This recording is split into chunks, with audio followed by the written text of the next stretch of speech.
entrepreneurs believe that confidence is something that you have from the very beginning. When you first start your business, you are 100% certain that it's going to be successful. You are ready, you are certain, you are fearless before you take action. Or not. Let's talk about it.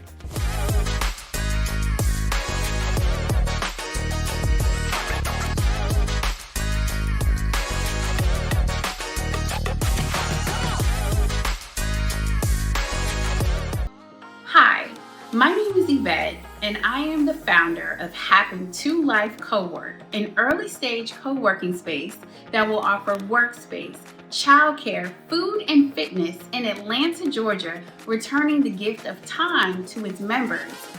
And I am the quintessential everyday entrepreneur. And today we are talking about how to build confidence as an early stage entrepreneur founder.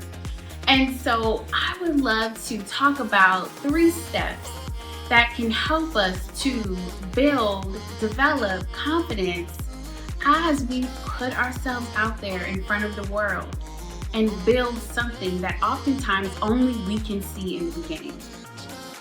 So the first step is one that maybe you might not have ever considered when you think about building confidence, but I think it is tried and true, especially as it relates to emotional intelligence. The first thing I want to offer to you is to establish a relationship with yourself. Who are you?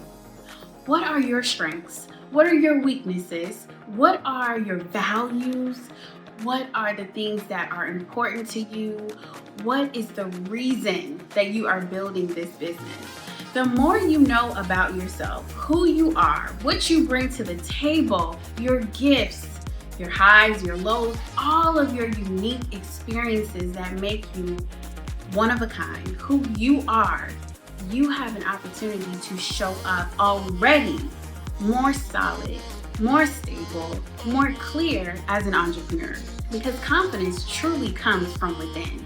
And so the more you nurture the relationship with yourself, you celebrate yourself, you acknowledge the things that you do not offer to the world, and you celebrate the things that you do offer, you will already naturally be better positioned, because confidence is something that cannot be dependent on external validation. So you got to work on your internal world, okay? And so I love this idea of building a relationship with myself, developing that relationship. My most important relationship besides a higher being is my relationship with myself. And I nurture that relationship in a multitude of ways. Lots of reflection and self-care and just opportunities to enjoy my own company, okay? The ultimate goal of continuing to develop a relationship with yourself, and if you don't have a relationship with yourself, establishing a relationship allows you to truly identify your why.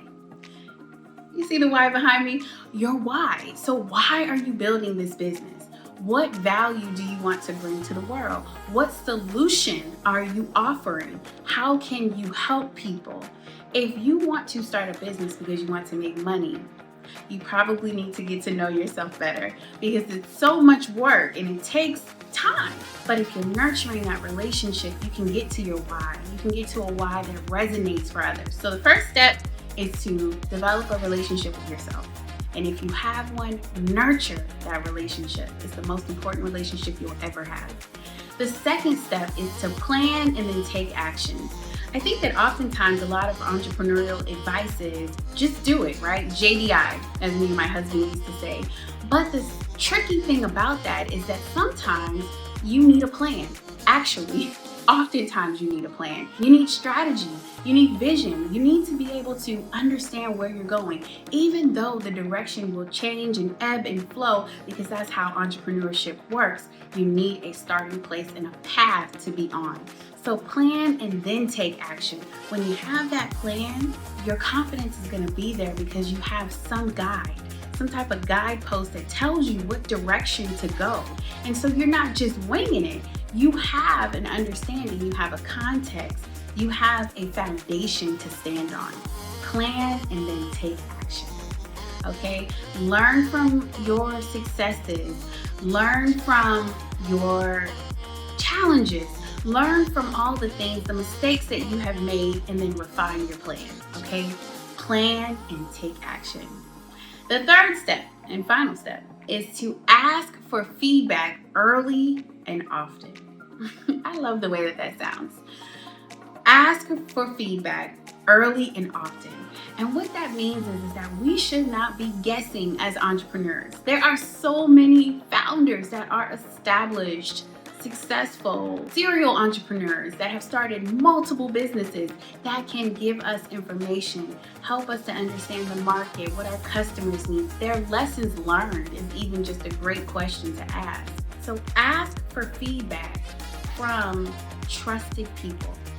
You're gonna have to establish those relationships, but start with friends and family. They're the easiest. But as you grow in your confidence, you wanna ask your current customers if you have any, your prospective customers if you're still very early.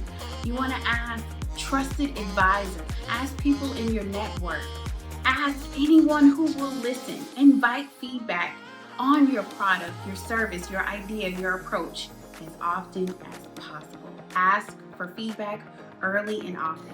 And then listen. Use the feedback to refine what you're doing. Refine, test, repeat. Over and over again. Refine, test, repeat. Okay? Ask for feedback early and often.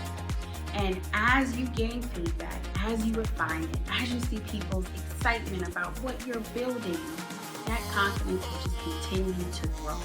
So those are 3 steps that I think and I have used to help me to develop my confidence as an early stage entrepreneur. Remember, the more you do, the more action you take, the more you step out there and put yourself in front of people, the more confidence that's gonna grow through the process, not before. Through the process, okay? Enjoy the ride, probably would be step 4. Enjoy it. It's quite a wild journey, but man, I can attest to the fact that it is so worth it, and I'm still early myself. Until next time, like, subscribe, comment, share, do all the things. Take care.